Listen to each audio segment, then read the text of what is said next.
Ykkönen Simonen perällä ja Niko Rusila siinä neljäntenä perällä. Kiertää nyt kyllä pikkusen tuolta ulkoa ja näinkö sieltä on, että Rusila pääsee nousemaan. Ei nousee siihen rinnalle.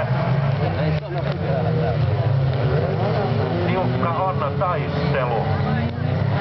2.05 Juha Rytkönen kärjessä, kakkosena 6.1 Simonen, sitten on perällä ja Rusila rinnakkain.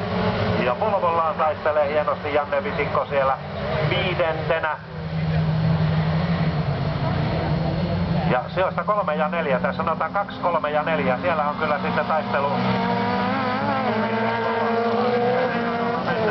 Simonen kakkosena, kolmantena tulee Rusila, neljäntenä perällä, viidentenä Volvo, eli silloin se on Vitikko. Sitten on kuudentena Rutanen ja seitsemäntenä Pohjolainen. Ja perällä yrittää tuolta ulkokautta ja ei mitään muuta kuin nusvaa putkeen. Ja näin sieltä pyörähtää sitten Mazdallaan Rusila ja tipahtaako heti tuonne letkan viimeiseksi.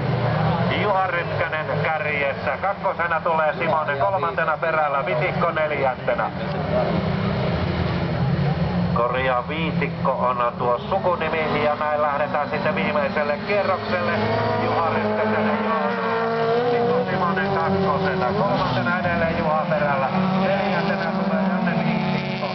Hänen takana Samu Rutanen, sitten pyörähtänyt Niko Rusila ja peränpitäjänä Eetu Pohjolainen.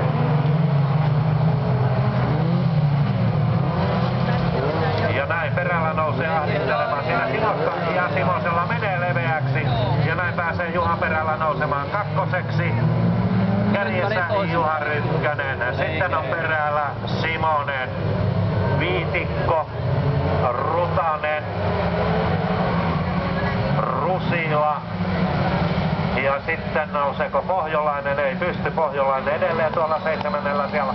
Ja näin nuorten luokan voittajana maalissa Juha Rytkönen kakkosena Juha perällä, Kauhajoen urheiluautoilija, kolmantena Mikko Simonen Pieksämään Nuua, neljäntenä Janne Viitikko Juha Nuua, viidentenä on sitten Samu Rutanen, Saarijärven